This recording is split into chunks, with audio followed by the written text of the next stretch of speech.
여러분, 요즘 아이들의 말을 들어보면 어떤가요? 저리 비켜. 그거 내 거야. 야, 같이 놀자. 이런 말들이 대부분입니다. 표현은 분명 적극적인데 그 안에는 지금 내가 어떤 감정을 느끼는가가 없습니다. 속상해, 서운해, 기뻐, 외로워 같은 감정 단어가 사라졌죠. 아이들은 명령하고 요구하고 즉각적인 반응을 주고받지만 그 안에는 감정의 결이 빠져 있습니다. 그래서 요즘 아이들을 저는 이렇게 표현합니다. 감정 문맹 상태에 놓인 세대라고요.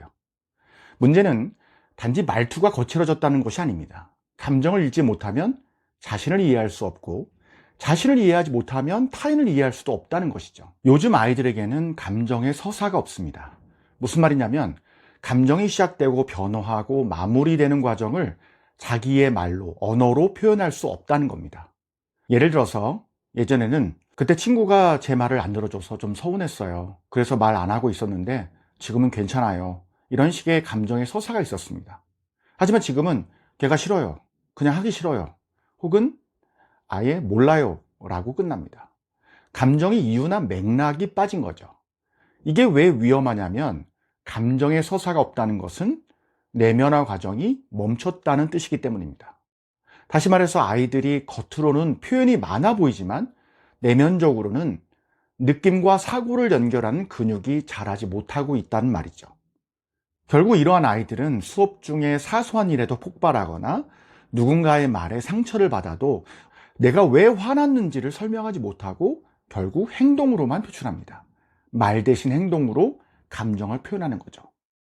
왜냐하면 아이들은 감정을 조절할 언어적 기반이 없기 때문입니다. 감정을 표현할 수 있어야 조절도 할 수 있는 건데 그 단계 자체가 빠져 있는 거죠. 그래서 지금 교실에서 필요한 것은 감정에 대한 훈육이 아니라 감정 문해 교육입니다. 다시 말해 아이들이 자신의 감정을 읽고 구체적으로 말할 수 있게 도와주는 일이죠. 이건 단순히 국어 교육이 아니라 삶을 배우는 언어 훈련입니다. 이제부터는 감정 표현을 회복시키는 3단계 실천법을 알려드리겠습니다. 1단계는 감정의 단어 깨우기입니다. 이건 감정의 언어야 라고 얘기하는 거죠.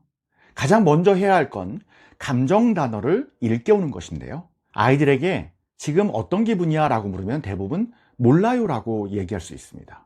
그럴 때는 선택지를 줘야 합니다. 예를 들어 지금 기분이 짜증나 있니?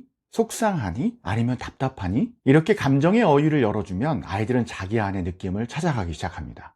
감정 단어표를 교실벽에 붙여두거나 오늘의 기분을 색깔이나 그림으로 표현하게 하는 것도 좋죠. 감정을 인식할 수 있어야 비로소 그것을 다룰 수가 있습니다. 2단계는 감정의 서사 만들기입니다. 그 일이 너에게 어떤 느낌이었니? 라고 질문하는 거죠. 이 두 번째 단계는 감정을 이야기로 연결시키는 연습이라고 할 수 있습니다. 즉, 감정의 서사를 만드는 겁니다. 예를 들어 친구와 싸운 아이가 걔가 싫어요 라고 말하면 이렇게 되묻습니다. 그 일이 너에게 어떤 느낌이었어? 그때 몸에서는 어떤 반응이 있었어? 그 다음에는 어떤 생각이 들었니? 이 질문을 통해 아이는 처음으로 자신의 감정을 시간의 흐름 속에서 바라보게 되죠. 이것이 바로 감정의 서사화입니다. 아이의 사고가 즉각 반응에서 내면 탐색으로 바뀌기 시작하는 순간이죠. 3단계는 감정에서 관계로 넘어오는 단계입니다.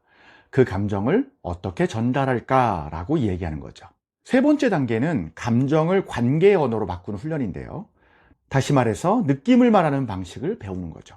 예를 들어서 너 때문에 기분 나빠 대신에 나는 너의 말이 좀 서운했어. 그거 내 거야 라는 것 대신에 나는 그거 빌려줬는데 아직 안 돌려줘서 좀 불편해. 이런 표현은 아이가 자기 감정을 공격적으로 터뜨리지 않고 관계 안에서 전달할 수 있도록 만들어줍니다. 교사는 이런 순간을 캐치해서 칭찬해야 되죠. 좋아, 내가 기분을 말로 표현했네. 그게 진짜 대화야. 이 한마디가 아이의 언어 습관을 완전히 바꿀 수 있도록 돕습니다. 중요한 것은 감정 문해 교육을 생활 교육으로 바꾸는 겁니다. 위에서 이야기한 이 세 단계를 반복하면 교실의 분위기가 바뀌죠. 아이들은 서로의 감정을 말로 주고받기 시작하고 공감이 생기면서 갈등이 점진적으로 줄어들기 시작합니다. 감정 문해 교육은 추가 활동이 아닙니다. 생활 교육의 핵심 기반이죠. 감정을 모르면 관계를 세울 수가 없고 관계를 세우지 못하면 학급의 질서도 유지되지 않기 때문입니다. 교실은 결국 감정의 집합체이죠. 교사가 감정 문해력을 키우는 순간 말로 싸우지 않고 감정으로 대화하게 됩니다. 여러분, 우리가 교실에서 마주하는 아이들은 대부분 감정이 없는 아이들이 아니라 감정을 어떻게 표현해야 될지 그 표현의 언어를 잃어버린 아이들입니다. 그래서 교사의 역할은 감정을 가르치는 것이 아니라 감정을 꺼낼 수 있는 문을 열어주는 일입니다. 감정은 가르치는 것이 아니라 배워가는 언어이죠. 교사가 그 언어를 함께 연습할 때 아이들은 비로소 나는 이렇게 느껴요 라고 말할 수 있게 되죠.